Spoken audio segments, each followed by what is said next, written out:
அஸ்ஸலாமு அலைக்கும் வரஹ்மத்துல்லாஹி வபரகாத்துஹு. எல்லாம் வல்ல அல்லாஹுவின் நல்லடியார்களே, இந்த நேரத்தில் எனக்கு வழங்கப்பட்டிருக்கக்கூடிய தலைப்பு இஸ்லாமும் இன்றைய முஸ்லிம்களும். இஸ்லாமும் இன்றைய முஸ்லிம்களும் என்று பிரித்து பார்க்கக்கூடிய வகையிலே முஸ்லிம்களுடைய நடைமுறை, அவர்களுடைய வாழ்க்கை முறை அமைந்திருக்கிறது. குர்ஆன் ஒன்றை சொல்கின்றது. இந்த இஸ்லாமிய மார்க்கத்தினுடைய அடிப்படை ஆதாரங்களே குர்ஆனும் ஹதீஸும் தான். இந்த ரெண்டு ஆதாரங்களில் உள்ளவற்றை தான் ஒரு முஸ்லிம் பின்பற்றி நடக்க வேண்டும்.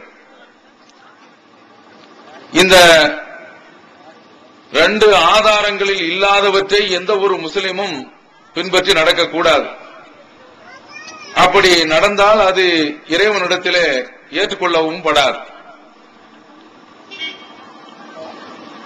மன் அமில அமலன் மாலைஸ மின்ஹு ஃபஹுவ ரத்துன்.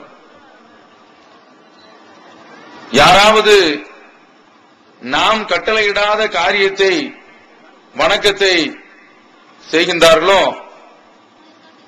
அவர்கள் செய்யக்கூடிய அந்த வணக்கம் இறைவனிடத்தில் ஏற்றுக்கொள்ளப்படாது, அது மறுக்கப்படும் என்று நபி ஸல்லல்லாஹு அலைஹி வஸல்லம் அவர்கள் குறிப்பிடுகின்றார்கள். அதனால் குர்ஆனிலும் ஹதீஸிலும் இருந்தால்தான் ஒரு முஸ்லிம் அதை பின்பற்றி நடக்க வேண்டும். இன்று முஸ்லிம்களை எடுத்துக்கொண்டு பார்க்கின்ற போது அவர்கள் குர்ஆனிலும் ஹதீஸிலும் இல்லாதவற்றை பின்பற்றிக் கொண்டிருக்கின்றார்கள். குர்ஆனிலும் ஹதீஸிலும் உள்ளவற்றை பின்பற்றாமல் அதற்கு நேர் முரணாகவும் நடந்து கொண்டிருக்கின்றார்கள். இப்படிப்பட்ட ஒரு விசித்திரமான ஒரு நிலையை, வேறுபாடான ஒரு நிலையை இந்த சமுதாயத்திலே நாம் கண்டு கொண்டிருக்கின்றோம். குர்ஆனில் ஒன்று சொல்லப்பட்டிருக்கின்றது, ஹதீஸில் ஒன்று சொல்லப்பட்டிருக்கின்றது. அதனுடைய அடிப்படையில் இந்த சமுதாயம் நடக்கவில்லை. உங்களுக்கெல்லாம் தெரியும், மதுரையில் உள்ள உயர் நீதிமன்றம் ஒரு தீர்ப்பை 2 ஆண்டுகளுக்கு முன்பு வழங்கியது. என்க்ரோச்மெண்ட் என்று சொல்வார்களே, ஆக்கிரமிப்பு. அந்த ஆக்கிரமிப்புகளை எல்லாம் அகற்ற வேண்டும், அரசாங்கம் அவற்றை அடித்து உடைத்து தரைமட்டமாக்க வேண்டும் என்று உத்தரவு போட்டது.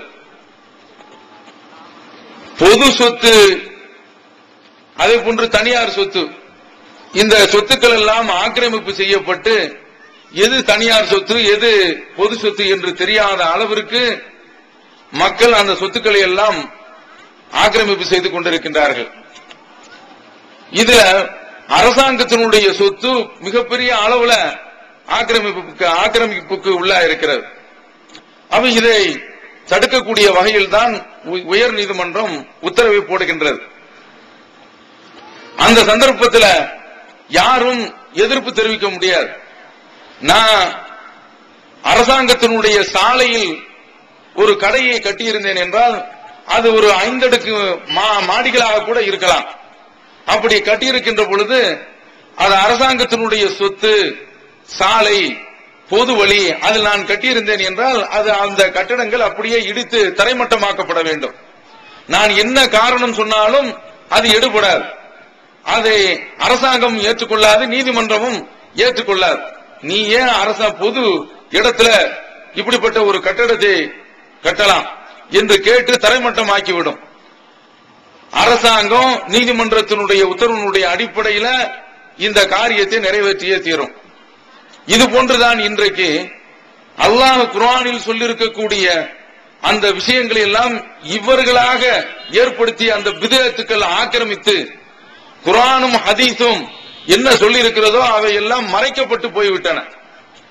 அந்த மறைப்புக்குரிய காரியங்கள், மறைக்கப்பட்ட விஷயங்கள் என்னென்ன என்பதை தமிழ்நாடு தவ்ஹீத் ஜமாத் மக்களிடத்தில் இது பல்வேறு பெயரில் ஆரம்பத்தில் இருந்து, அதாவது 80க்கு பின்னால் இந்த இயக்கம் பல்வேறு பெயர்களில் செயல்பட்டு இருக்கிறது. இப்போது அதனுடைய பெயர் தமிழ்நாடு தவ்ஹீத் ஜமாத். இந்த தௌஹீது கொள்கையில் உள்ளவர்கள் ஆரம்ப காலத்தில் இருந்து இந்த ஷிர்க் பித்அத் மார்க்கத்தில் என்னென்ன விஷயங்கள்லாம் உள்ளே வந்து நுழைந்திருக்கின்றன என்பதை எல்லாம் எடுத்துச் சொல்லி மக்களை சரியான பாதையில் கொண்டு வந்து கொண்டிருக்கின்றது.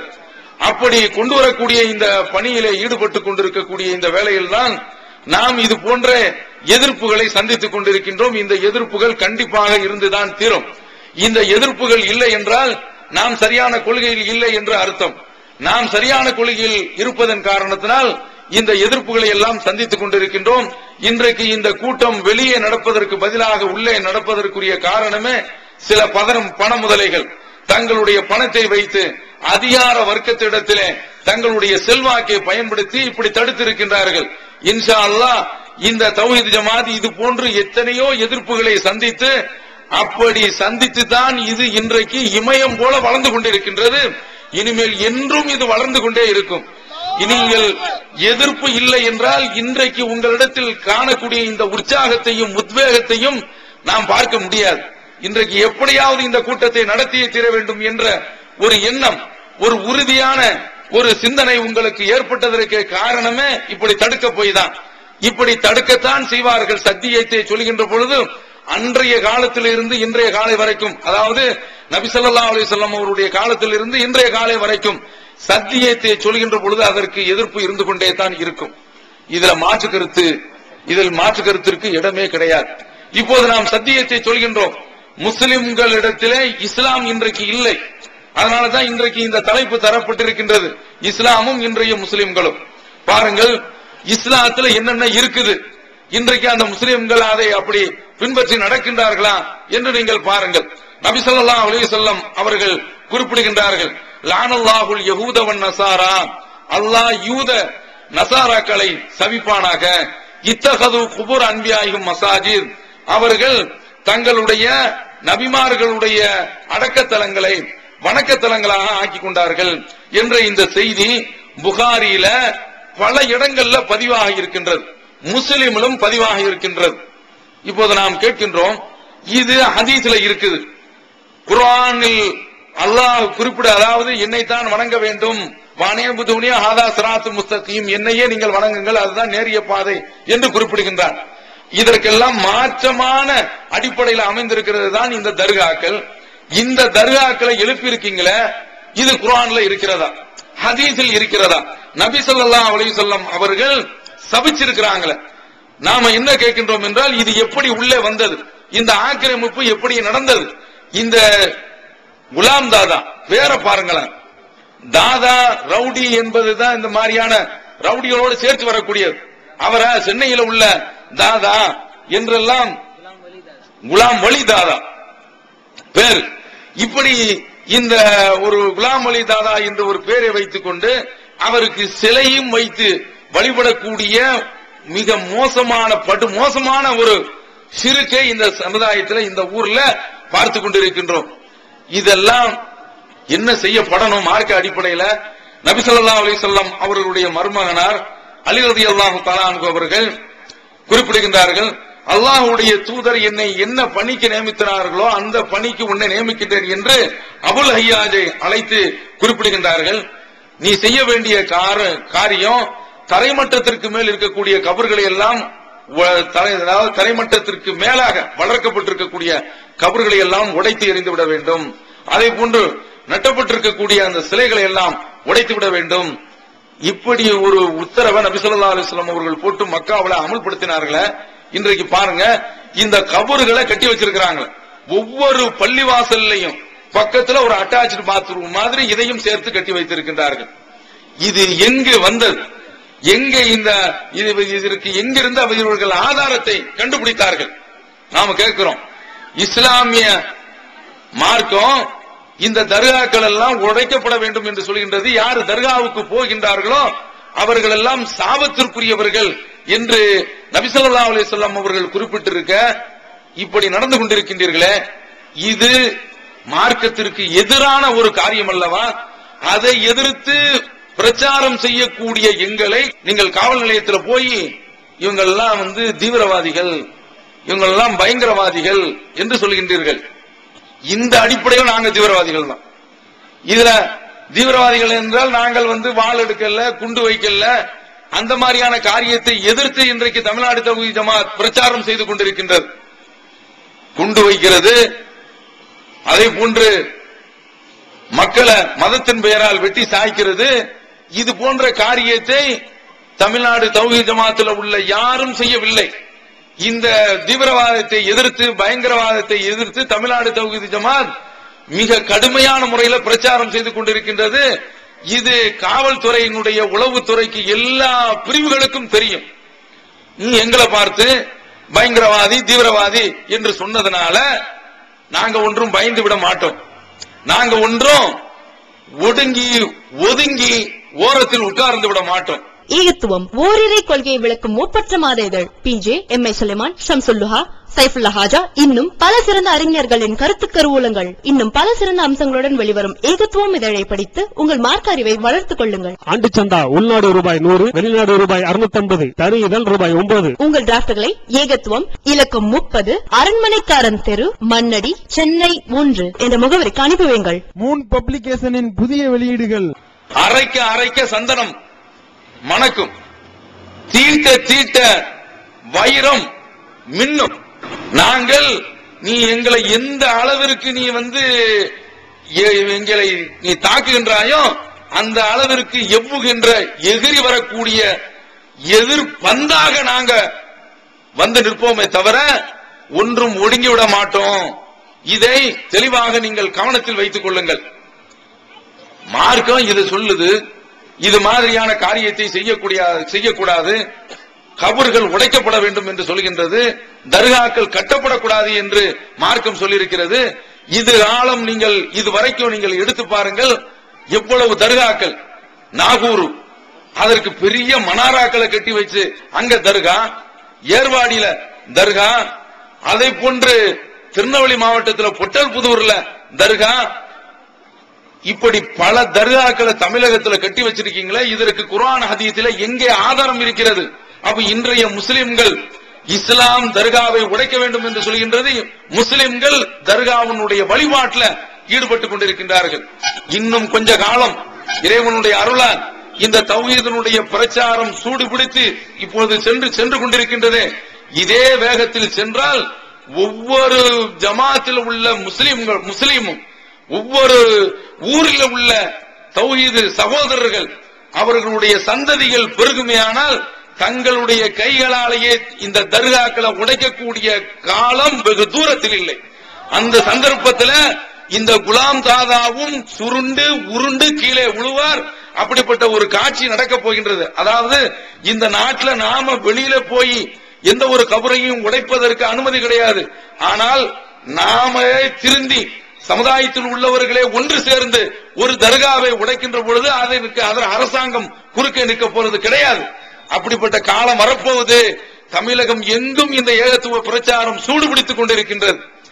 உங்களை போன்று உள்ள ஆட்கள் ஏதோ இது போன்ற பயமுறுத்தல்களின் காரணமாக நாங்கள் ஒன்றும் ஒதுங்கிவிட மாட்டோம். எங்களுடைய பிரச்சாரத்தை தொடர்ந்து கொண்டு செல்வோம். இப்போது நாம் பார்ப்போம். இஸ்லாம் தர்காவை உடைக்க சொல்லுது, நீங்க வளர்த்துக்கிட்டு இருக்கீங்க. இன்றைக்கு ஒரு ஜன சமுதாயம் உருவாகிவிட்டது. சிறிது காலத்துல இன்ஷா அல்லாஹ் தூய இஸ்லாத்தை அப்படியே ஒவ்வொரு துறையிலையும் இன்றைக்கு கடைபிடித்து வருகின்றோம். இந்த தர்கா விஷயத்திலையும் எதிர்காலத்திலே கடைபிடிப்போம். அடுத்து அல்லாஹ் திருக்குர்ஆன்ல சொல்றான், وَمَنْ أَظْلَمُ مِمَّنْ مَنَعَ مَسَاجِدَ اللَّهِ أَنْ يُذْكَرَ فِيهَا اسْمُهُ. யாரு அல்லாஹ்வுடைய பள்ளிவாசல்கள்ல அவனுடைய பெயரை துதிப்பதை தடுக்கின்றானோ அவனை விட மிகவும் மோசமானவன் வேறு யாருமே கிடையாது.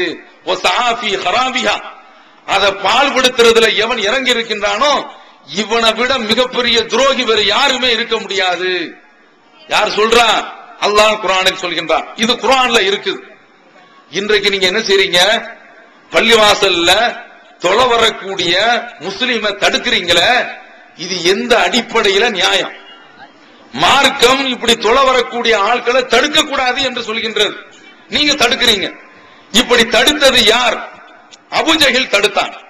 அபூஜஹில் தடுத்தான். அவனுடைய வகைராக்கள் தடுத்தார்கள். அவனுடைய கூட்டத்தார்கள் தடுத்தார்கள். அதே காரியத்தை நீங்கள் இன்றைக்கு செய்ய ஆரம்பித்திருக்கின்றீர்கள். இதற்கு காரணம் என்ன? நபி ஸல்லல்லாஹு அலைஹி வஸல்லம் அவர்கள் ஏகத்துவ பிரச்சாரத்தை செய்தார்கள் என்ற காரணத்தினால்தான் அன்றைக்கு மஸ்ஜிதுல் ஹராம்ல, அந்த புனிதமிக்க அந்த பள்ளிவாசல்ல நபி ஸல்லல்லாஹு அலைஹி வஸல்லம் அவர்கள் வந்து தொழுவதை அவன் தடுத்தான், அவனுடைய கூட்டத்தார்கள் தடுத்தார்கள். இன்றைக்கு நாங்கள் அந்த காரியத்தை செய்கின்றோம். எந்த காரியத்தை? ஏகத்துவ பிரச்சாரத்தை நபி ஸல்லல்லாஹு அலைஹி வஸல்லம் அவர்கள் செய்தார்களே அந்த காரியத்தை இன்றைக்கு நாங்கள் செய்வதன் காரணத்தால் எங்களை நீங்கள் பள்ளிவாசலை விட்டு தடுக்கின்றீர்கள். வரலாற்றில் மறக்க முடியாத நிகழ்ச்சி மக்கா வெற்றி. எந்த நபி ஸல்லல்லாஹு அலைஹி வஸல்லம் அவர்கள் அந்த பள்ளிவாசல்ல இருந்து தூக்கி எறியப்பட்டார்களோ, தடுக்கப்பட்டார்களோ, அந்த பள்ளிவாசல நபி ஸல்லல்லாஹு அலைஹி வஸல்லம் அவர்கள் தன்னுடைய வாழ்நாள்ல பெரும் படையுடன் வந்து எந்த விதமான இரத்தமும் சிந்தாமல் ஒரு பெரும் படையை திரட்டி கொண்டு வந்து இரத்தம் சிந்தாத அளவிற்கு அமைதியான புரட்சியை ஏற்படுத்தி மக்காவை கையில எடுத்தார்கள். மக்கா அவர்களுடைய கையிலே வந்து சேர்ந்தது, சஹாபாக்களுடைய கையிலே வந்து சேர்ந்தது. அபூஜஹில் அன்றைக்கு தடுத்தான். அந்த பள்ளிவாசல் யாருடைய கையில் வந்தது? நபி ஸல்லல்லாஹு அலைஹி வஸல்லம் அவருடைய கையில் வந்தது. எந்த அடிப்படையில? அல்லாஹ் தஆலா சொல்றான், உலாயிக மாகான லகும் மன் யதுகுலுஹா இல்லா காயிஃபீன். இவர்கள் இந்த பள்ளிவாசல்ல வந்து இனிமேல் இப்படி யார் யாரெல்லாம் தடுக்கின்றார்களோ அவர்கள் இந்த பள்ளிவாசலில் இனிமேல் வந்து நுழைய வேண்டும் என்றால் பயந்தவர்களாகத்தான் நுழைய வேண்டும், பயந்தவர்களாகத்தான் நுழைய வேண்டும். நபி ஸல்லல்லாஹு அலைஹி வஸல்லம் அவர்களுடைய கையில அந்த கஅபா வந்து கிடைத்து விட்டது, மக்கா கிடைத்து விட்டது. அப்போல்லாம் அந்த சந்தர்ப்பத்தில் யார் யாரெல்லாம் இஸ்லாத்தினுடைய எதிரிகளாக இருந்தார்களோ அவர்கள் எல்லாம் பயந்து கொண்டு நின்றார்கள். அல்லாஹ்வுடைய தூதர் அறிவிச்சாங்க, யார் யாரெல்லாம் அபு சுஃபியானுடைய வீட்டுல போய் அடைக்கலம் பெறுகின்றார்களோ அவர்களுக்கு மன்னிப்பு என்று. இப்படி நபி ஸல்லல்லாஹு அலைஹி வஸல்லம் அவர்கள் அந்த மக்காவுல உள்ள அந்த எதிரிகள் எல்லாம் பயந்து நடுங்கக்கூடிய அளவுல இருந்தாங்க. அப்படிப்பட்ட ஒரு நிலை வந்துச்சா இல்லையா? அது மாதிரியான ஒரு நிலைமை இன்ஷா அல்லாஹ் இந்த ரிஷி வந்தியத்திலும் வந்து சேரும், அல்லாஹ் தருவான். ஏன்னா இது அல்லாஹ்வுடைய வார்த்தை. நாங்க தூய குர்ஆன சொல்றோம். உங்களுக்கும் எங்களுக்கும் என்ன பிரச்சனை? கொடுக்கல் வாங்கல்ல பிரச்சனையா? சம்பந்த விஷயத்துல பிரச்சனையா? என்ன பிரச்சனை? நாங்க அல்லாஹ்வை மட்டும் வணங்க வேண்டும் என்று சொல்கின்றோம், இதுதானே? இந்த ஒரு கொள்கையை சொல்றதுக்காக வேண்டி நீங்க பள்ளிவாசலை விட்டு எங்களை தடுக்கிறீங்க. அடுத்து ஜனாசாவை கொண்டு அடக்க விட மாட்டேன்னு சொல்றீங்க. யாரும் அந்த ஜனாசாவை கொண்டு போய் அடக்கிறதுக்கு நீங்க வந்து பயப்படாதீங்க, கொஞ்சம் கூட யோசிக்க வேண்டியதில்லை. என்ன ராணுவ மரியாதையோட நமக்கு ஒரு நல்ல அடக்கம் கிடைக்க வேண்டும் என்றால் இவங்க இப்படி ஒரு சட்டத்தை கொண்டு வந்தா தான் கிடைக்கும். சாதாரணமான முறையில் நாம தூக்கி கொண்டு போய் அடக்கிட்டு வந்துருவோம். இவர்கள் தடுத்தார்கள் என்றால் காவல்துறை வந்து நல்ல துப்பாக்கியோட வந்து நின்று நம்மள மரியாதையோட கொண்டு போய் அடக்கும். இது மாதிரி இவங்க வந்து இன்னும் கொஞ்சம் நான் உங்கள்கிட்ட சொல்றேன், இந்த மாதிரி இறந்து விட்ட பிறகு அவங்க வந்து அடக்கக்கூடாதுன்னு சொன்னா நேரா அந்த முத்தவள்ளி வீட்டு வாசல்ல கொண்டு வந்து வச்சிருங்க. அலற மாட்டான் அவன். ஒண்ணுமே நீங்க எந்த கவலையும் படாதீங்க, விளையாட்டு காட்டுங்க நீங்க. அதாவது அவன் வந்து வரம்பு மீறுறான், வரம்பு மீறுங்க. அவனுடைய வீட்டு வாசல்ல நீ கொண்டு வைத்து விட்டீர்கள் என்றால் ஜனாசா ஆவி வந்து விடும், தன் மீது தாவி வந்து விடும் என்று பயந்து தூக்கிட்டு போங்கன்றுவான். வீட்டு வாசல்ல கொண்டு போய் ஒரு முத்தவள்ளியுடைய வீட்டுல கொண்டு போய் வைங்க. அப்படி வைப்பதற்கு நீங்க ஒன்றும் தயங்காதீங்க. அவன் வந்து இந்த இறந்து போன ஆளை கண்டா அப்படியே பயப்படுறான். நமக்கு தான் நம்பிக்கை கிடையாது. இறந்தவர்கள் தான். மாண்டவர்கள் ஆண்டாண்டு காலம் அழுதாலும் மீண்டு வர மாட்டார்கள், முடிந்து போய்விட்டது. அவங்க இறந்து போய்விட்டார்கள் என்றால் குர்ஆன் அதைத்தான் சொல்லுகின்றது. அவர்களுடைய உயிர் அல்லாஹ்விடத்தில் போய்விடுகின்றது, அவ்வளவுதான். கபர்ல வச்சு கொஞ்ச நேரத்தில் மலக்குகள் வந்து விசாரிச்சுட்டு மீண்டும் நல்லவராக இருந்தால் நல்ல முறையில தூங்கு என்று சொல்லிவிட்டு போய்விடுவார்கள். தீவராக இருந்தால் அடி விழுந்து கொண்டு இருக்கும், அவ்வளவுதான். அவருடைய உயிர் அல்லாஹ்வுடைய கையில் இருக்குது. இறந்தவருடைய அந்த ஆவி ஒருபோதும் வராது, நம்மள்ட்ட நம்பிக்கை இருக்குது. அவனுக்கு அந்த நம்பிக்கை கிடையாது. இறந்த ஆளு ஆவியாக வருவாரு, தாவி வருவாரு, பேயா வருவாரு என்று அவன் நினைச்சுக்கிட்டு இருக்கிறான். கொண்டு போய் வைங்க. அந்த ஜனாசாவில கொண்டு போய் அந்த ஜனாசாவை கொண்டு போய் வைத்து விட்டீர்கள் என்று ஒரு வீட்டுல நீங்க கொண்டு போய் வச்சா போதும், அவன் வந்து அதாவது துண்ட காணம் துணிய காணம் என்று ஓட ஆரம்பிச்சிருவான். கவலையே படாதீங்க. இப்படி எல்லாம் இவர்கள் இன்றைக்கு மிரட்டி கொண்டிருக்கின்றார்களே, இதுல வந்து நாம வந்து கொஞ்சம் கூட கவலைப்பட வேண்டியதில்லை. இப்படி மிரட்டுகின்ற இந்த மக்கள் இன்ஷா அல்லாஹ் யார் மிரட்டப்படுகின்றார்களோ அவர்களிடத்தில் இந்த பள்ளிவாசல் வந்து சேரும். அதைத்தான் அல்லாஹ் தஆலா சொல்றான், உலாயிக்க மாகாணலகும் எதுகுலுஹா இல்லா ஹாயிஃபீன். இவர்கள் இனிமே இந்த பள்ளிவாசலுக்கு வர வேண்டும் என்றால் பயந்துதான் வரணும். தௌஹீத் ஜமாத்காரங்க இருக்காங்க, ஆனா நாம யாரையும் அடிக்க மாட்டோம். இன்றைக்கு நம்முடைய தௌஹீத் பள்ளிவாசல் இருக்குத, சில பேர்கள் வந்து என்ன செய்ய மாட்டேங்கிறாங்க, விரல ஆட்ட மாட்டேங்கிறாங்க. நம்ம போய் நீ விரல ஆட்ட மாட்டேங்கிறிய என்று சொல்லி நாம வந்து என்ன செய்யறது கிடையாது, விரல ஆட்டுறது கிடையாது. அதற்கடுத்து சில பேர்கள் இங்க கட்டுறாங்க, சில பேர்கள் தொப்புள் கீழே கொண்டு போயாராங்க. இப்படி எல்லாம் நம்ம பார்க்கிறோம். இவங்களை பார்த்து நம்முடைய நபி வழிக்கு அது மாற்றமாக இருக்கிறது, இருந்தாலும் நாம அவங்கள தடுக்கிறது கிடையாது. ஷாஃபி மதுஹப்ல குனூத் ஓதுறது இருக்குது.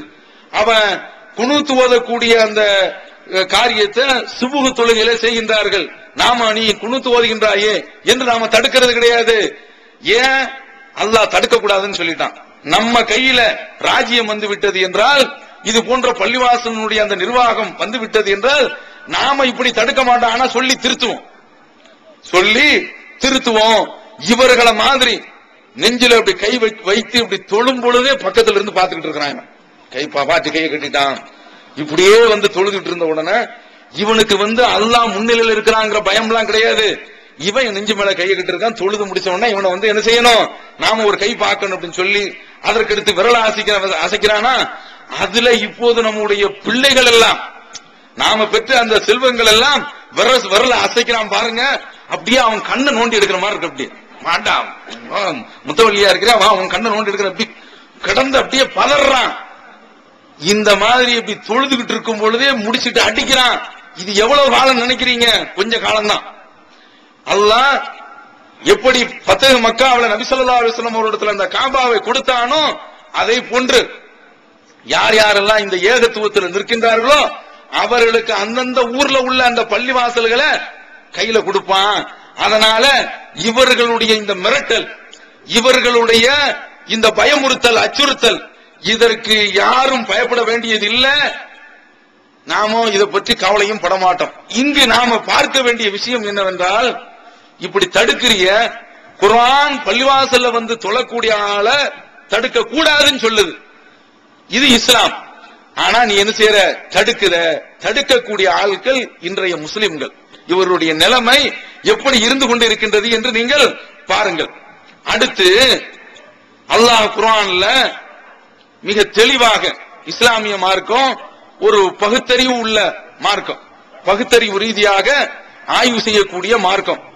இப்போது நான் இந்த சகோதரரிடத்தில் அவருடைய பெயரை சொல்லி அழைக்கின்றேன் என்று வைத்துக் கொள்ளுங்கள். அவருடைய பெயர் அப்துல் காதர்னா அப்துல் காதர் என்று நான் கூப்பிடும் பொழுது அவர் அழகான முறை இல்லைங்க என்று அவர் பதில் சொல்வார். அவரு காது கிட்ட போய் அப்துல் காதர் அப்படின்னு சொன்ன உடனே என்ன செவிட்டு போய் நினைச்சீங்களா அப்படின்னு சொல்லி கேட்க மாட்டாரு, செவிட்டுல அடிச்சிருவார். அப்படித்தானே? பாருங்க, அல்லாஹ்வை கூப்பிடுறானா, அல்லாஹ் அல்லாஹ் அல்லாஹ் அல்லாஹ் அல்லாஹ் பயங்கரமா சத்தம் போட்டுக்கிட்டு அல்லாஹ் என்னமோ எஸ்கேப் ஆகி ஓடுற மாதிரியும், இவங்க என்னமோ தப்பி ஓடுறான் விடமாட்டேன் அல்லாஹ் அல்லாஹ் அல்லாஹ் அல்லாஹ் சத்தம் போட்டு அதுவும் மைக்க வச்சு. என்னடா இது அநியாயம்? குர்ஆன்ல இப்படி இருக்குதா? ஹதீஸ்ல இப்படி இருக்குதா? அல்லாஹ் குர்ஆன்ல என்ன சொல்றான் பாருங்க, வதுகுர் ரப்பக ஃபீ நஃப்ஸிக தலர்ருஅன். உன்னுடைய இறைவனை உன்னுடைய மனதுக்குள் பணிந்து நீ நினைவு கூறுக, பணிந்து நீ கூப்பிடு, சத்தம் போட்டு கூப்பிடாத. அடுத்து வஹீஃபத்தன், பயந்து கூப்பிடு.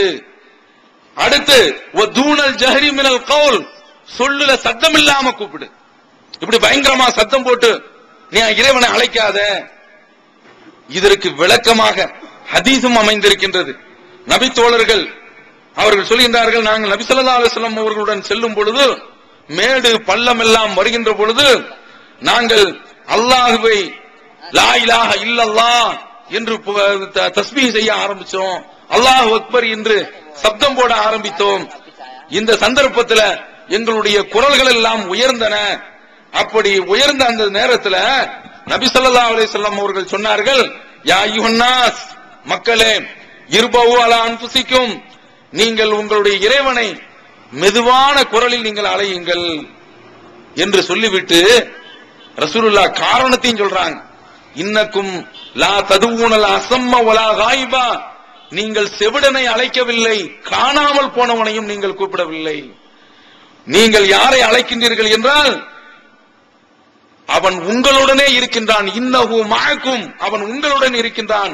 இன்னஹு சமீஉன் கரீம், அவன் செவியுறக்கூடியவனாகவும் உங்களுக்கு பக்கத்தில் இருக்கக்கூடியவனாகவும் இருக்கின்றான். அப்படிப்பட்ட இறைவனை நீங்கள் அழைக்கின்ற பொழுது சப்தம் போட்டு நீங்க கூப்பிடாதீங்க. அவன் குர்ஆன்ல ஹதீஸ்ல இறைவனை மெதுவாக அழைக்க வேண்டும் என்று வருகின்றது. ஆனா இவன் என்ன செய்யறான்? சப்தம் போட்டு கூப்பிடுறான். இப்படிதானே? இது என்ன அடிப்படையில் உள்ளது? இன்றைய முஸ்லிம்கள் அந்த குர்ஆனுக்கு மாற்றமாக நடக்கின்றார்கள். அடுத்து துவா, கூட்டு துவா. கூட்டு துவா என்பது இருக்கின்றது. இந்த பள்ளிவாசல்ல இதுவரைக்கும் மக்கள் எல்லாம் சரியாக தான் இந்த சகோதரருடைய முயற்சியினால சரியான முறையில தான் இங்கு தௌஹீதினுடைய அடிப்படையில் சென்று கொண்டிருந்தார்கள். யாரோ ஒருவர் வந்து குறுக்கிட்டு அவர் வளைய பிடிக்கும் வழிகேட்டை இங்கு ஆரம்பித்து வைத்திருக்கின்றார். அருமை சகோதரர்களே, துவா என்பது இருக்கின்றது. அது இப்போது நான் சொன்னேன், சப்தம் இல்லாமல் அழைப்பதுதான் துவா. சப்தம் போட்டு கூப்பிடக்கூடாது. ரசூலுல்லாஹ் இப்படி கூட்டாக எங்கேயாவது துவா செய்திருக்கிறாங்களா? கிடையாது. அதற்கு ஆதாரத்தை பார்க்க முடியாது. நாம இன்றைக்கு கூட்டாக துவா செய்யறோமே, இது எந்த அடிப்படையில் உள்ளது? இன்றைக்கு இவர்கள் இப்படி துவா செய்து கொண்டிருக்கின்றார்களே. ஜக்கரியா அலைஹிஸ்ஸலாம் அவர்கள் இதுனாதா ரப்பஹு நிதான் ஹஃபியா, தன்னுடைய இறைவனை அவர்கள் மெதுவான குரலில் அழைக்கின்றார்கள். தன்னுடைய தேவையை சொல்லி கேட்கிறாங்க. பிள்ளை இல்லைங்கிறது தான், தனக்கு குழந்தை இல்லை, அப்படிப்பட்ட ஒரு பாக்கியம் இல்ல, எனக்கு குழந்தையை கொடு என்று அவர்கள் மெதுவான குரல்ல தான் கேட்கிறாங்க. இப்படிப்பட்ட நபிமாருடைய வழிமுறையும் சொல்லி தந்து இன்றைக்கு கூட்டு துவா ஓதிக்கிட்டு இருக்கிறான். இது எங்க இருக்குது? இந்த கூட்டு துவா என்பது இஸ்லாத்துல கிடையாது. இது இவர்களுடைய நடைமுறை, வழக்க முறை. குர்ஆன் நீ மெதுவாகத்தான் ஓத வேண்டும். இது போன்று கூட்டாக எல்லாம் செய்யறதுக்கு ஹதீஸிலேயே ஆதாரம் இல்ல. மார்க்கம் இப்படி தெளிவான ஒரு வழிகாட்டலை நமக்கு தந்திருக்கின்ற பொழுது இவர்கள் என்ன செய்கின்றார்கள்? கூட்டு துவா ஓதிக்கிட்டு இருக்காங்க. அப்ப இது முஸ்லிம்களுடைய செயல். இஸ்லாம் இது போன்று கூட்டு துவாவை நமக்கு சொல்லி தரல. அடுத்து பாருங்க, இன்றைக்கு தற்கொலை என்பது உலகத்தில் மிக அதிகமான அளவுல நடந்து கொண்டிருக்கின்றது. ஒரு சிறிய பிரச்சனை ஏற்பட்டால் கூட, கணவன் மனைவிக்கு இடையில் சண்டை ஏற்பட்டால் கூட மனைவி உடனே கோபப்பட்டு தன்னுடைய உடல்ல மண்ணெண்ணெயை ஊற்றி கொளுத்திக் கொள்வது, பெட்ரோலை ஊற்றி கொளுத்திக் கொள்வது, அல்லது வீட்டிலே உள்ள அதாவது கம்பியில மாட்டி துணியை மாட்டி தொங்கிக் கொள்வது, இது போன்ற மோசமான காரியத்தில் இறங்கி விடுகின்றார்கள்.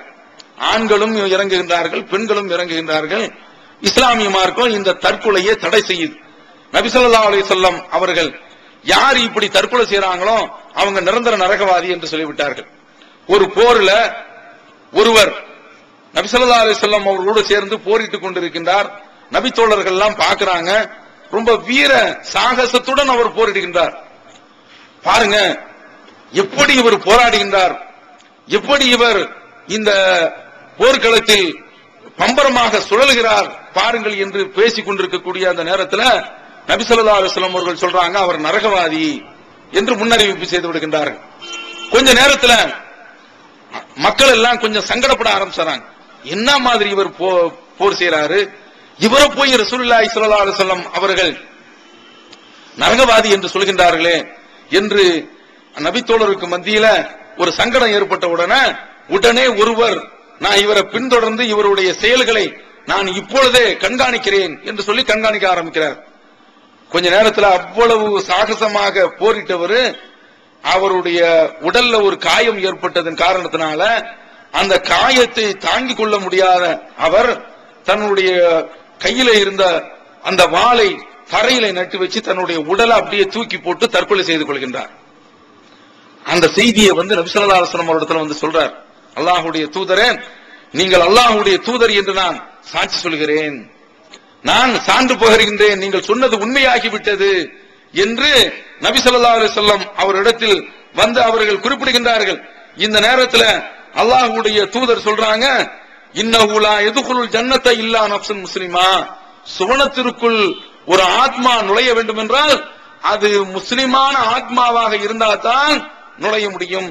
இவர் நரகவாதியாக ஆகிவிட்டார், தற்கொலை செய்ததன் காரணத்தினால இவர் நரகவாதியாக ஆகிவிட்டார் என்று நபி ஸல்லல்லாஹு அலைஹி வஸல்லம் அவர்கள் தெளிவாக குறிப்பிடுகின்றார்கள். அதனால தான் அல்லாஹ்வுடைய தூதர் ஒருவர் இது போன்ற ஒரு கூறிய ஆயுதத்தை வைத்து தன்னுடைய உடலை தற்கொலை செய்த அவர் ஒருவருடைய ஜனாசா வந்த போது நான் தொலை வைக்க மாட்டேன் என்று சொன்ன செய்தி முஸ்லிம்ல இடம்பெற்றிருக்குது. இன்று இவர்கள் என்ன செய்கின்றார்கள் தெரியுமா? இது குர்ஆன் ஹதீஸ். தற்கொலை செய்தவர்களுடைய ஜனாசாவுல கலந்து கொள்ளக்கூடாது, அவங்களுக்கு தொலைவிக்க கூடாது என்பது மார்க்கம் இடக்கூடிய கட்டளை. நபி ஸல்லல்லாஹு அலைஹி வஸல்லம் அவர்கள் காட்டி தந்த வழிமுறை. ஆனால் இவர்கள் என்ன செய்கின்றார்கள்? தற்கொலை செய்தவர்களுக்கும் இன்றைக்கு ஜனாசா நடத்துகின்றார்கள். இஸ்லாம் என்பது தற்கொலை செய்தவர்களுக்கு ஜனாசா இல்லை என்று சொல்கின்றது. முஸ்லிம்களாக இவர்கள் ஜனாசா தொலைவிக்கின்றார்கள். இது என்னவாகும்? யார் யாரெல்லாம் இப்படி தற்கொலை செய்தவர்களுக்கு தொலை வைக்கின்றார்களோ நமக்கும் பாவ மன்னிப்பு தேடுறதுக்கு ஆள் இருக்குது என்று நினைத்துக் கொண்டு அவர்கள் தற்கொலையில இறங்குவார்கள். தற்கொலை செய்வதற்கு இது தூண்டுகோலாக அமைக்கின்றது. ஆனால் இஸ்லாம் அதை உடைத்து எறிந்திருக்கின்றது. பார்க்கிறோமா இல்லையா? இப்படி ஹதீஸ் சொல்கின்றது தற்கொலை செய்தவர்களுக்கு ஜனாசா தொலை வைக்க கூடாது என்று. ஆனால் இவர்கள் தொலை வைத்துக் கொண்டிருக்கின்றார்கள். இவர்கள் முஸ்லிம்கள் இஸ்லாம் தொலை வைக்க கூடாது என்று சொல்கின்றது. இதை செய்து என்ன ரசூலுல்லாஹ் கட்டளை இட்டிருக்கிறாங்களோ அதுக்கு மாற்றமா செய்யக்கூடியவர்கள் தான் இன்றைய முஸ்லிம்கள். அதை உடைச்சுதான் இன்றைக்கு தௌஹீத் ஜமாஅத் குர்ஆனுடைய அடிப்படையில ஹதீஸினுடைய அடிப்படையில மக்கள் எல்லாம் செயல்படணும் என்று சொல்லி இன்றைக்கு உருவாக்கி கொண்டிருக்கின்றோம். பல இடங்கள்ல அல்லாஹ்வுடைய கிருபையினால பள்ளிகள் காணப்பட்டு அந்த பள்ளிகள்ல குர்ஆனுடைய ஹதீஸினுடைய அடிப்படையில வணக்கங்கள் இன்றைக்கு நடைபெற்றுக் கொண்டிருக்கின்றன. அடுத்து பார்க்கிறோம், பாருங்க, இங்குள்ள பள்ளியில பெண்கள் தொழுகிறாங்களா? கிடையாது. பெண்கள்லாம் பள்ளிவாசல்ல தொழுகிறதுக்கு அனுமதியே கிடையாது, எந்த ஊர் பள்ளிவாசலையும். இதுல ஷாஃபி மதுஹபிலாவது ஏதாவது ஒரு சில ஊர்கள்ல பெண்கள் பள்ளிவாசல் தொழுகிறத பார்க்கலாம். ஆனா ஹனபி மதுஹப்ல அதுவும் கிடையாது. என்ன நடந்திருக்குது? ரசூலுல்லாஹி ஸல்லல்லாஹு அலைஹி வஸல்லம் அவர்கள் தொழுகையில நிற்கிறாங்க. அந்த நேரத்தில் குழந்தை அழக்கூடிய சத்தம் கேட்கின்றது. புகாரில் வரக்கூடிய ஹதீஸ். ரசூலுல்லாஹ் சொல்றாங்க, இன்னி அகூமு ஃபிஸ் ஸலாத்தி உரீது அன் உதவில், நான் தொழுகையில கொஞ்சம் நீட்டி தொழலாம் என்று நினைக்கின்றேன். ஃபஅஸ்மஉ புகா ஸபீ, பிள்ளை அழக்கூடிய சத்தம் கேட்கிறது.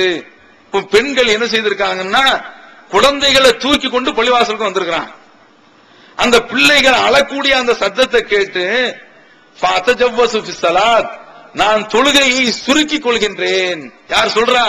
ரசூலுல்லாஹி ஸல்லல்லாஹு அலைஹி வஸல்லம் அவர்கள் சொல்றாங்க. ஜமாஅத் தொழுகை, அந்த தொழுகையில பெண்கள் பிள்ளைகளை கொண்டு வந்திருக்கிறாங்க. அழக்கூடிய அந்த சத்தத்தை கேட்டு ரசூலுல்லாஹ் என்ன செய்றாங்க? தொழுகையை சுருக்குறாங்க. இங்க நம்ம என்ன பார்க்கணும்னா, பெண்களை ஏன் பள்ளிவாசலுக்கு வரணும், அதுவும் குழந்தைகளை தூக்கிக்கிட்டு வரணும், தொழுகை ஏன் சுருக்கணும் என்று கேட்க கூடாது. அப்படி மார்க்கம் கிடையாது. பிள்ளைகளை கொண்டு வந்தால் அந்த பிள்ளைகளுடைய அந்த அழுகை குரல்ல அவங்களுடைய மனம் ஈடுபாடு கொள்ளும், இறக்கப்படும். அந்த சந்தர்ப்பத்தில் தொழுகையை நான் சுருக்கித்தான் முடிக்கணும் என்று நபி ஸல்லல்லாஹு அலைஹி வஸல்லம் அவர்கள் இந்த வழிமுறையை காட்டி தந்திருக்காங்களே. பெண்கள் எங்க பள்ளிவாசலுக்கு வர்றாங்க, எங்கு அனுமதிக்கப்படுகின்றார்கள்? கொஞ்சம் சிந்திச்சு பாருங்க. இன்றைக்கு தௌஹீது பள்ளிகள்ல தான் பெண்கள் தொழுவதற்கு அனுமதிக்கப்படுகின்றார்கள்.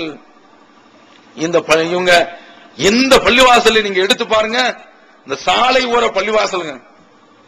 சவுதிகள் எல்லாம் சவுதியில நீங்கள் சென்றீர்கள் என்றால் குடும்பத்தோட வருவாங்க. குடும்பத்தோட வந்தா பெண்களும் சேர்ந்து வருகின்றார்கள். அப்படி வரக்கூடிய கட்டத்தில் அவங்களுடைய இயற்கை தேவைகளை அவங்க நிறைவேற்றிக் கொண்டு அவங்க ஒரு பக்கத்தில் இருந்து தொழுகிறாங்க. ஆண்களும் தொழுது விட்டு அப்படியே அந்த கார்ல ஏறி போய்கிட்டே இருப்பாங்க. இங்கிருந்து சென்னை தூரம் போக வேண்டிய ஒரு பயணம் இருக்கிறது. திருநெல்வேலியிலிருந்து வரக்கூடியவர்கள் அப்படி வரக்கூடிய அந்த பாதையில சாலை ஓர பள்ளிவாசல் நிறைய கட்டி வச்சிருப்பாங்க. அதுல பெண்களுக்கும் தொழுவதற்கு அனுமதி இருக்கும். இன்றைக்கு நீங்க தமிழ்நாட்டில் பாருங்க, எங்க பெண்கள் தங்களுடைய இயற்கை தேவையை நிறைவேற்றுவதற்கு, மற்ற சமுதாயத்தில் உள்ள பெண்கள் அவர்களுடைய அந்த இயற்கை தேவையை அவர்கள் நிறைவேற்றுவதற்கிறது, அது வேறு வித்தியாசமானது. சமுதாயத்தில் உள்ள பெண்கள் அவர்களுக்கு என்று சாலை ஓரங்கள்ல உள்ள பள்ளிவாசல்கள்ல இது மாதிரியான வாய்ப்புகள் எல்லாம் கொடுக்கப்பட்டு தொழுவதற்குரிய அந்த வசதிகள் செய்து கொடுக்கப்பட்டிருக்கின்றனவா? சிந்தித்து பாருங்கள். கிடையாது. சாலை ஓர பள்ளிவாசல்கள் ஒரு பக்கம் இருக்கட்டும், ஊரில் உள்ள பள்ளிவாசல்கள்ல எங்காவது பெண்கள் வர்றாங்களா? அவங்களுக்கு அனுமதி இருக்குதா? கிடையாது. அதனாலதான் அவங்க என்ன செய்தாங்க, ஆண்களே பள்ளிவாசல்கள் உங்களுக்கு, தர்காக்கள் எங்களுக்கு அப்படின்னு சொல்லி கிளம்பி போக ஆரம்பிச்சிட்டாங்க. வியாழக்கிழமை வந்துருச்சுன்னு வைங்க, அவங்க கிளம்பி போக ஆரம்பிச்சாங்க. இந்த சுற்று வட்டாரத்தில் ஒவ்வொரு தர்கா இருக்கும். இப்ப தஞ்சை மாவட்டத்தில் உள்ள அந்த பகுதினா அவங்க அந்த பக்கம் போய்க்குருவாங்க. முத்துப்பேட்டை அதுல அவங்க அந்த எல்லா பெண்கள் அந்த அவங்களுக்கும் என்று போய் பள்ளிவாசல்ல போய் தொழ வேண்டும் என்ற ஒரு ஆசை அவர்களிடத்தில் இருக்கிறது. அதை நிறைவேற்றுவதற்கு சமுதாயத்தில் இடம் கொடுக்கல. இதை ஏம்பா தடுத்தீங்க? லா தம்னவு இமா அல்லாஹி மசாஜித், பெண்கள் பள்ளிவாசலில் வந்து தொழுவதை நீங்கள் தடுக்காதீர்கள் என்று புகாரில ஹதீஸ் வருது. இது எதற்கு? இது ஒன்று பெண்களை பள்ளிவாசல அனுமதிங்க, அல்லது புகாரில உள்ள ஹதீஸ கிழிச்சு போடுங்க. அல்லாஹ் காப்பாற்றணும். எதற்கு சொல்றேன்னா, இவர்கள் முஸ்லிம்கள் என்று வேடம் போடுகின்றார்கள். நாம ஹதீஸ்ல உள்ளதை செயல்படுத்தும் போது நம்மள்ட்ட சண்டைக்கு வர்றாங்க. இன்றைக்கு பள்ளிவாசல்கள்ல பெண்களும் வந்து தொழுகின்றார்களே, அந்த பாக்கியத்தை மார்க்கம் கொடுத்த அந்த அனுமதிய எந்த அளவிற்கு உமர் ரலியல்லாஹு தஆலாவுடைய மனைவி அவங்க பள்ளிவாசல்ல வந்து தொழுறாங்க. அப்படி தொழக்கூடிய கட்டத்துல உங்களுடைய புருஷர் ரொம்ப ரோசக்காரராச்சு, அவர் உங்களை கண்டிப்பாரு என்று சொல்லும் போது மார்க்க அனுமதிச்சுக்கிறத உமர் ரலியல்லாஹு தஆலா அவர்கள், யாரு உமர் ரலியல்லாஹு தஆலா கண்டா எல்லா பெண்களுமே நடுங்குவாங்க. அப்படிப்பட்ட அந்த உமரனுடைய மனைவி அல்லாஹ் அனுமதிச்சிருக்கக்கூடிய காரியம், மார்க்க அனுமதிச்ச ரசூலுல்லாஹ் அனுமதிக்க காரியம், அதை எப்படி என்னுடைய கணவர் தடுக்க முடியும் அப்படின்னு சொல்ற செய்தி எல்லாம் ஆதாரப்பூர்வமான ஹதீஸ்ல இடம்பெற இல்லையா? அப்ப ஏன்பா இந்த பள்ளிவாசல்களை பெண்களை தடுத்தீங்க? அப்ப என்ன? இஸ்லாம் ஒன்றை சொல்கின்றது, முஸ்லிம்கள் வேறு திசையில போயிட்டு இருக்கிறாங்க. அடுத்து பாருங்க, பெண்கள் பெருநாள் அன்று திடல் தொழுகையில வந்து தொழுகிறது. அதாவது எந்த அளவிற்கு ரசூலுல்லாஹ் சொல்றாங்கன்னா, மாதவிலக்கு பெண்களும் திடலுக்கு வரட்டும். அதுல ஒரு கேள்விய ரசூலுல்லாஹ்ட்ட கேக்குறாங்க, அல்லாஹ்வுடைய தூதரே, ஒரு பெண்ணிட்ட ஆடை இல்ல, அவங்க Dress இல்லாம, பெருநாள் Dressன்னு அவங்களுக்கு இல்ல, அந்த Dress இல்லாம அவங்க எப்படி திடலுக்கு வருவாங்க? அவங்க அப்படி வராம இருக்கலாமா என்று கேட்கும் போது, யாருட்ட ஆடை இருக்குதோ அவர்கள் அந்த பெண்ணுக்கு ஆடையை கொடுத்து அவர்கள் திடலுக்கு வரட்டும், அவர்களும் வந்து அந்த ஜமாத்துல கலந்து கொள்ளட்டும், அன்றைய நாள்ல உள்ள துஆக்கள் அவங்க பங்கெடுக்கட்டும். யாரு சொல்றா? ரசூலுல்லாஹி ஸல்லல்லாஹு அலைஹி வஸல்லம் அவர்கள் சொல்றாங்க. வல் தஷஹதுல் கைர், நன்மையில் அவள் பங்கெடுப்பாளாக. வ தஅவத்தல் முஸ்லிமீன், முஸ்லிம்களுடைய துஆவுல அந்த பெண் பங்கெடுப்பாளாக. யாரு சொல்றா? நபி ஸல்லல்லாஹு அலைஹி வஸல்லம் அவர்கள் சொல்றாங்களே. அதே சந்தர்ப்பத்துல அந்த மாதவிலக்கு பெண்கள் தொழுகை சந்தர்ப்பத்தில் அவங்க தனியா இருந்துக்கட்டும். அல்லாஹ்வுடைய தூதர் சொல்றாங்களே, புகாரில இந்த ஹதீஸ் இடம் பெற்றிருக்குதா இல்லையா? ஏன் பெண்களை அனுமதிப்பது கிடையாது? எதனால தடுக்கிறீங்க? தர்காவுக்கு அனுமதிக்கலாம். இன்றைக்கு தர்காவுக்கு இவங்க போறதன் காரணத்தினால அங்கு பல தவறான காரியங்கள்லாம் நடக்குது, மானக்கேடான விஷயங்கள் எல்லாம் நடக்குது, வெளியில சொல்ல முடியாது. அவ்வளவு சாபக்கேடான அந்த விஷயங்கள்லாம் இன்றைக்கு தர்காவுக்கு போறதுனால நடந்துகிட்டு இருக்குது. அது அனுமதிப்பானுங்களா? ஆனா பெண்கள் பள்ளிவாசலுக்கு அதை போன்ற பெருநாள் திடல்களுக்கு வருவதை இவர்கள் அனுமதிக்க மாட்டார்களாம். என்ன வித்தியாசம், என்ன வேடிக்கை என்று பாருங்கள். அல்லாஹ் அந்த யூத சமுதாயத்தை பற்றி சொல்லி காட்டுகின்றான் அல்லவா? மஸலுல்லதீன ஹும்மிலு தௌராத், தௌராத்தை கொடுக்கப்பட்ட மக்கள், அவர்களுடைய தன்மை சும்மலம் யஹ்மிலுஹா, அந்த தௌராத்தை அவர்கள் அதனுடைய கடமைகளை சரியான முறையில் நிறைவேற்றவில்லையே, கமஸலில் ஹிமார், கழுதையினுடைய தன்மை போன்று என்று சொல்கின்றானே, அத மாதிரி இந்த ஜமாத்துல உள்ள, இந்த சமுதாயத்தில் உள்ள, தமிழ்நாட்டில் உள்ள இந்த உலமாக்கள் அவர்கள் தான் மக்களை இன்றைக்கு வழியெடுத்துக் கொண்டிருக்கின்றார்கள், நரகத்தின் பக்கம் அழைத்து சென்று கொண்டிருக்கின்றார்கள். இன்றைக்கு இந்த ஊர்ல இந்த பிரச்சனை வர்றதுக்கும் காரணம் இது போன்ற இந்த ஆலிம்கள் தான். இந்த ஆலிம்கள் தான் இப்படிப்பட்ட இந்த பிரச்சனையெல்லாம் இவன் தான் பின்னால இருந்து கொளுத்தி விடுவான். நல்ல எரியும் பொழுது அப்படியே பார்த்து ரொம்ப ரசிச்சுக்கிட்டு இருப்பான். இந்த ஆளுங்கள் தான் இந்த காரியத்தை செய்கின்றார்கள். அல்லாஹ்வும் அவனுடைய தூதரும் அனுமதித்த இந்த காரியங்களை ஏன் நீங்கள் தடுக்கின்றீர்கள்? பெண்களுக்குள்ள இந்த மகிழ்ச்சியை கெடுக்கிறீங்க. இதுல ஷாஃபி மதுஹப்ல பல ஊர்கள்ல பெண்களாக தனியாக பெருநாள் தொழுகை நடத்துவாங்க. அது கூட ஹனபி வட்டாரத்தில் இருக்காது. ஹனபி மஹல்லாக்கள்ல பெண்களுக்கு பெருநாள் தொழுகையே கிடையாது. இப்படி வச்சிருக்கிறாங்களே, அல்லாஹ்வுடைய தூதர் இந்த அளவிற்கு வலியுறுத்தி சொல்லி இருக்கிறாங்களே, மாதவிலக்கு பெண் உட்பட வரட்டும் என்று சொல்லி இருக்கின்றார்களே, இதை ஏன் தடுக்கிறீங்க? ஏன் அவர்கள் இது போன்ற நன்மையான காரியத்தில் வந்து பங்கெடுக்கிறது தடுக்கிறீங்க? என்ன குர்ஆன் ஹதீஸ் சொல்றதை இவர்கள் பின்பற்றுறது கிடையாது. இன்றைக்கு தௌஹீத் ஜமாத் அதையெல்லாம் செயல்படுத்தி காட்டிக் கொண்டிருக்கிறது இல்லையா? அடுத்து பார்க்கிறோம், அல்லாஹ்வுடைய தூதர் சொல்றாங்க, இதா உகீமத்து ஸலா, ஃபர்லான தொழுகை நிலைநாட்டப்பட்டு விட்டால், அதற்கு இகாமத்து சொல்லப்பட்டு விட்டால், ஃபலா ஸலாத்த இல்லா ஸலாத்துல் மக்தூபா, அந்த ஃபர்லான தொழுகை தான் சொல்லணும். உள்ளே வந்து நுழைகின்றார், ஒது செய்துவிட்டு இமாம் தொழுது கொண்டிருக்கின்றார். ஃபர்லான தொழுகையை அவர் தொழுது கொண்டிருக்கும் போது அந்த ஃபஜ்ருடைய அந்த தொழுகையில தான், ஃபர்லான தொழுகையில தான் சேர வேண்டுமே தவிர சுன்னத்தான தொழுகையை தொழக்கூடாது. இந்த செய்தியை நம்ம எங்க பார்க்கிறோம்? முஸ்லிம்ல நம்ம பார்க்கிறோமே. இன்றைக்கு ஹனபி மதுஹப் அதுல உள்ளவங்க இந்த காரியத்தை செய்து கொண்டிருக்கின்றார்களா இல்லையா? இதை சொல்லும் போது எப்பா இஸ்லாம் இதை சொல்கின்றது, ரசூலுல்லாஹ் இப்படி சொல்லி இருக்கும் போது நீ எப்படி ஒரு தனி வழிய நீ கடைபிடிக்கலாம், தனியான ஒரு பாதையை நீ தேர்ந்தெடுக்கலாம்? இதை தௌஹீத் ஜமாத் கேட்கிறது. மகளிருக்கு வழிகாட்டும் மாத இதழ் தீன்குல பெண்மணி.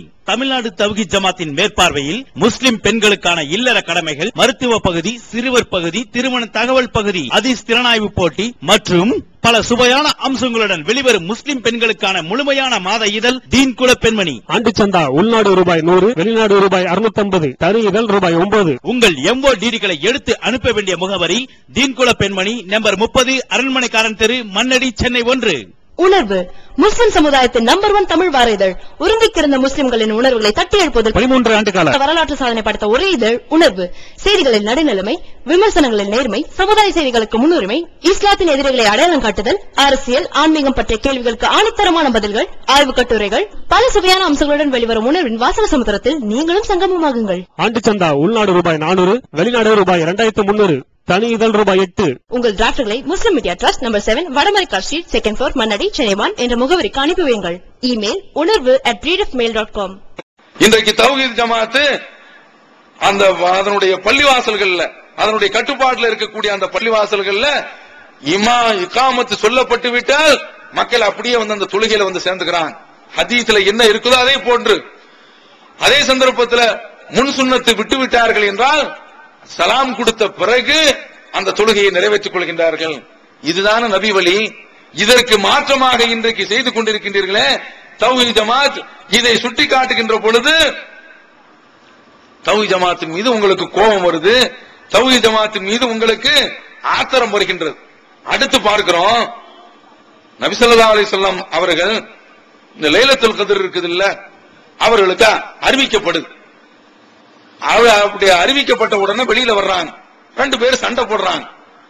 அந்த சண்டைய ரசூலுல்லாஹி ஸல்லல்லாஹு அலைஹி வஸல்லம் அவர்கள் பார்த்து அவங்கள அந்த பஞ்சாயத்துல ஈடுபட்டதின் காரணத்தினால என்ன இரவுங்கிறது ரசூலுல்லாஹ்வுக்கு மறந்து போயிருச்சு. அதனால ரசூலுல்லாஹ் என்ன சொல்றாங்கன்னா, இந்த லைலத்துல் கத்ர் இரவை நீங்கள் பிந்திய 10 இரவுகளில் தேடிக்கொள்ளுங்கள், அதுல குறிப்பா ஒற்றைப்படை இரவுல தேடிக்கங்க என்று ரசூலுல்லாஹி ஸல்லல்லாஹு அலைஹி வஸல்லம் அவர்கள் தெளிவான முறையில உத்தரவும் போட்டு அந்த பிந்திய 10 இரவுகள்ல ரசூலுல்லாஹி ஸல்லல்லாஹு அலைஹி வஸல்லம் அவர்கள் இஅ்திகாஃபும் இருந்து வழிமுறையை காட்டிட்டு போயிட்டாங்க. ஆனா இவன் என்ன செய்யறான், 27 அன்றைக்கு தான் லைலத்துல் கத்ர் இறங்குதான். வந்து உட்கார்ந்துட்டு ரொட்டி புரோட்டா 27 அப்படியே பறக்குது. 27 அன்றைக்கு பல ஊர்களில் தஞ்சை மாவட்டத்தில் எல்லாம் நீங்கள் பார்த்தீர்கள் என்றால் சண்டை. அந்த ரொட்டியை பங்கு வைக்கும் பொழுது, புரோட்டாவை பங்கு வைக்கும் பொழுது அந்த அந்த அதுக்கு சில பாயாசம் எல்லாம் காய்ச்சிருப்பாங்கல்ல, அதை விளம்பும் பொழுது பிரச்சனை வந்து லைலத்துல் கத்ரை பிரிச்சுக்கிறாங்க அவங்களுக்கு மத்தியில. அன்றைக்கு அந்த பள்ளிவாசலே குர்ஆன் இறங்கி அந்த இரவுன்னு சொல்லி இவன் நம்புறான அன்றைக்கே சண்டை. அன்றைக்கு 100 ரக்காத்துக்கள் தொழுங்கள் இந்த ஆலிம்சாக்கள், இந்த அஜரத்துமார்கள், இப்படி எல்லாம் ஒரு நிலையை ஏற்படுத்தி புதிதாக 27 மட்டும் தொழக்கூடாது, எல்லா இரவுகள்லையும் அந்த பிந்திய பத்தில் உள்ள எல்லா இரவுகள்லையும் தொழ வேண்டும் என்று மார்க்கம் சொல்கின்றது. அதை விட்டுட்டாங்க. இது குர்ஆன். பிந்திய 10 இரவிலையும் அல்லாஹ்வை தொழ வேண்டும் என்பது நபி ஸல்லல்லாஹு அலைஹி வஸல்லம் அவர்கள் காட்டி தந்த முறை. ஆனால் இன்றைக்கு இவர்கள் செய்து கொண்டிருப்பதை இவர்கள் சுயமாக தேர்ந்தெடுத்துக் கொண்ட முறை. இது இவர்கள் செய்யக்கூடிய காரியம், இன்றைய முஸ்லிம்கள் செய்யக்கூடிய காரியம். இது இஸ்லாம் சொல்லக்கூடிய காரியம். பிந்திய 10 இரவுகளையும் நீங்கள் லைலத்துல் கத்ர் தேடுங்க. இஸ்லாம் ஒன்று, இவர்களுடைய நடைமுறை வேறு என்ற அடிப்படையில் இவர்களுடைய செயல்பாடு இருந்து கொண்டிருக்கின்றது. இப்படி நாம நிறைய விஷயங்களை பட்டியல் போட்டுக் கொண்டே செல்லலாம். இதையெல்லாம் மாற்றிக்கொண்டு இன்றைக்கு தௌஹீத் ஜமாத் ஹதீஸினுடைய அடிப்படையில் ஒவ்வொன்றும் அந்த ரெக்கார்ட்ல உள்ள மாதிரி, பத்திரத்தில் உள்ள மாதிரி ஜமாத் செயல்படுத்திக் கொண்டு வருகின்றது. ஜும்மாவுடைய தொழுகையில 2 பாங்கு, இங்க 2 பாங்கு தானே சொல்றாங்க, 2 பாங்கு. இது எங்க இருக்குது? நபி ஸல்லல்லாஹு அலைஹி வஸல்லம் அவர்களுடைய காலத்துல 1 பாங்கு தானே இருந்துச்சு. இன்னைக்கு தௌஹீத் ஜமாத்துல உள்ள பள்ளிவாசல்கள்ல மக்கள் இடமில்லாம தவிக்கிறாங்க. அந்த அளவிற்கு வந்து குழுமுகின்றார்கள். நபி ஸல்லல்லாஹு அலைஹி வஸல்லம் அவருடைய காலத்துல ஜும்மாவுடைய பாங்கு எப்போது சொல்லப்பட்டது? அல்லாஹ்வுடைய தூதர் மெம்பர்ல இருக்கும்போதுதான் சொல்லப்பட்டுச்சு. அப்படித்தானே பாங்கு சொல்லப்பட்டுச்சு. இப்போது 2 பாங்கை நீங்கள் அறிமுகப்படுத்தியிருக்கின்றீர்களே, எங்க யாரு உங்களுக்கு இந்த அனுமதியை தந்தது? அல்லாஹ்வுடைய மார்க்கம் அல்லவா? அம்லஹும் ஷுரகா ஷரஊ லஹும் மினத் தீனி மாலம் யதன் பிஹில்லா. அல்லாஹ் அனுமதிக்காததை அனுமதித்து மார்க்க சட்டமாக ஆக்கக்கூடிய இணையாளர்கள் அல்லாஹ்விற்கு நிகரானவர்கள் இருக்கின்றார்களா? அல்லாஹ் கேட்கிறான். அல்லாஹ்வுடைய மார்க்கத்தில் எப்படி நீங்கள் எக்ஸ்ட்ரா ஃபிட்டிங்க கொண்டு வந்து சேர்க்கலாம்? இது எந்த அடிப்படையில் நியாயம்? இது எந்த அடிப்படையில் ஒத்துக்கொள்ள முடியும்? அதைத்தான் தௌஹீத் ஜமாத் கேட்கின்றது. தௌஹீத் ஜமாத் குர்ஆனுடைய ஹதீஸினுடைய அடிப்படையில் எல்லா செயல்பாடுகளும் இருக்க வேண்டும் என்று சொல்கின்றது. இதை ஜீரணிக்காதவர்கள் தான், இந்த பிரச்சாரத்தை கண்டு ஜீரணிக்காதவர்கள் தான் இன்றைக்கு நம்மை எதிர்த்துக் கொண்டிருக்கின்றார்கள். இஸ்லாம் என்ன சொல்கின்றதோ அதே போன்று இன்றைய முஸ்லிம்கள் இருக்க வேண்டும். இஸ்லாம் சொல்வது ஒன்று, முஸ்லிம்கள் செய்யக்கூடியது வேறொன்று என்ற நிலை இருக்கக்கூடாது என்பதற்காக வேண்டித்தான் தௌஹீத் ஜமாத் பிரச்சாரம் செய்கின்றது. இந்த பிரச்சாரத்தை ஜீரணிக்காதவர்கள், இந்த பிரச்சாரத்தை தாங்க முடியாதவர்கள், இந்த வளர்ச்சியை கண்டு பொறாமைப்படக்கூடியவர்கள் நமக்கு எதிராக களங்காண கிளம்பி இருக்கின்றார்கள். இவர்கள் நம்மை எதிர்க்கவில்லை, குர்ஆனுடைய கருத்தை இவர்கள் எதிர்க்க வந்திருக்கின்றார்கள். சத்திய மார்க்கம் சொல்லக்கூடிய அந்த கருத்தை இவர்கள் இன்றைக்கு எதிர்க்கின்றார்கள். பாருங்கள், அன்று அபூஜஹில் ரசூலுல்லாஹ்வை வெறுத்தான. எதனால வெறுத்தான்? எதனால நபி ஸல்லல்லாஹு அலைஹி வஸல்லம் அவர்கள் பள்ளிவாசல்ல தொழுது கொண்டிருக்கும் போது, மஸ்ஜிதுல் ஹராம்ல தொழுது கொண்டிருக்கும் போது அந்த ஒட்டகத்தினுடைய சாண பையை கொண்டு வந்து அவர்களுடைய மேனியில் போட்டான். என்ன காரணம்? இவர் குர்ஆனை சொல்கிறார். அதுதான் இன்றைக்கு நாம குர்ஆனை சொல்றோம். அப்படி சொல்றதின் காரணத்தினால்தான் இவர்கள் நம்மை தாங்கிக் கொள்ள முடியவில்லை. இப்படிப்பட்டவர்களுக்கு சில அடையாளங்கள் உண்டு. அல்லாஹ் சொல்றான் பாருங்க, வய்யகாதுல்லதீன கஃபரூ லயுஸ்லிகூனக பிஅப்சாரிஹிம். இந்த காபிரானவர்கள் உங்களை பார்வையிலேயே அப்படியே வீழ்த்தி விடுவார்கள் போல் தெரிகிறது. இன்றைக்கு நாம போறோம் பாருங்க, இதுதான் நஜாத்காரன் பாருங்க என்று தௌஹீத்வாதிய அப்படியே பார்க்கிறான். தௌஹீத்வாதியை கண்ட உடனே மற்ற வேலைகள்லாம் செய்ய மாட்டேங்கிறான். அப்படியே பார்த்துட்டு ஒரு போறாரு, தௌஹீத்காரர் போறாரு, தௌஹீத் ஜமாத்தில் உள்ளவர் போறாரு என்று நம்ம கண்ணாலேயே கரித்து விடுவார்கள் போல் தெரிகிறது. அப்படிப்பட்ட ஒரு தன்மை இன்றைக்கு அபூஜஹல்கிட்ட இருந்துச்சு. அதே தன்மை இன்றைக்கு இவர்களிடத்திலும் இருக்கின்றது. அது போன்று பார்க்கின்றோம். அல்லாஹ் நாம குர்ஆன் சொல்லக்கூடிய அந்த சட்டத்தை அப்படியே பின்பற்றோம். குர்ஆனை தான் பின்பற்ற வேண்டும் என்று நாம் சொல்லிக் கொண்டிருக்கின்றோம். அல்லாஹ்வை மட்டும் நம்ப வேண்டும் என்று சொல்லிக் கொண்டிருக்கின்றோம். இன்று இவர்களிடத்தில் சில அடையாளங்கள், وَإِذَا ذُكِرَ اللَّهُ وَحْدَهُ اشْمَأَزَّتْ قُلُوبُ الَّذِينَ لَا يُؤْمِنُونَ بِالْآخِرَةِ. அல்லாஹ்வை பற்றி சொல்லுங்க, ஒரு மாற்றமா உங்களுடைய உள்ளத்தில் ஏற்படாது. அப்படியே உட்கார்ந்திருப்பான். முஹீத் அப்துல் காதர் ஜீலானி என்று சொன்ன உடனே கத்தஸஹுல்லாஹு சிர்ருல் அஸீஸ் அப்படியே கிளம்புறான். குலாம் தாதா அப்படின்னு சொன்ன உடனேயே அப்படியே அவங்களுடைய உள்ளத்துல ஏதோ ஒரு சக்தி ஏற மாதிரி அவருடைய உள்ளத்துல ஒரு மாற்றம், உடல்ல ஒரு மாற்றம். அல்லாஹ்வை சொல்லுங்க, சாம உட்கார்ந்திருக்கிறான். இப்ப நாம அல்லாஹ்வை பற்றி இன்றைக்கு சொல்லும் போது எதிர்க்கின்றார்கள். இப்படி இவர்கள் எதிர்க்கின்றார்களே, இவர்கள் யாரை எதிர்க்கின்றார்கள் தெரியுமா? குர்ஆனை எதிர்க்கின்றார்கள். இந்த குர்ஆனை தான் நம்ம சொல்லிட்டு இருக்கிறோம். நபி ஸல்லல்லாஹு அலைஹி வஸல்லம் அவர்கள் அந்த குர்ஆனுடைய வசனங்களை சொன்னதின் காரணத்தினால மக்கள் அவர்கள் பக்கம் நாளொரு மேனியும் பொழுதொரு மன்னமாக சேர்ந்தார்கள். இன்றைக்கும் நாம இந்த குர்ஆனை சொல்றதுனாலதான் மக்கள் நம் பக்கம் அதிகமாக கொண்டிருக்கின்றார்கள். இப்போது இவர்கள் நம்மை எதிர்க்கவில்லை. யாரை எதிர்க்கிறாங்க? குர்ஆனை எதிர்க்கின்றார்கள். இப்படி யார் குர்ஆனை எதிர்க்கின்றார்களோ அந்த குர்ஆன் என்ன செய்யும் தெரியுமா? அவர்களை நிரந்தர நரகத்தில் கொண்டு போய் சேர்த்து விடும். அல்லாஹ் காப்பாற்ற வேண்டும். இப்படி இவர்கள் வெறுக்க ஆரம்பித்தார்கள் என்றால், நம்மை இவர்கள் விரட்ட ஆரம்பித்தார்கள் என்றால், நம் மீது இவர்கள் ஆத்திரத்தை கக்க ஆரம்பித்தார்கள் என்றால், அது எதனால? சொந்த பகை கிடையாது. குர்ஆன் சொல்றதா அமுல்படுத்த நாம சொல்றோம். அதனால தான் அவர்கள் நம்மை எதிர்க்கின்றார்கள். இப்படி யார் எதிர்க்கின்றார்களோ இவர்கள் நிரந்தர நரகத்தை போய் சேர்வார்கள். அல்லாஹ் காப்பாற்ற வேண்டும். நாளை நரகத்துல எல்லோருமே நரகத்திலிருந்து எடுத்து கொண்டு வரப்படுவாங்க. ஆனால் ஒரு சிலர் வெளியே வர முடியாது. இல்லாமன் ஹமிஸஹுல் குர்ஆன், குர்ஆன் யாரை தடுத்ததோ அவர்களை தவிர்த்து என்று புகாரில் வரக்கூடிய ஹதீஸ். ஏன் தடுக்குது?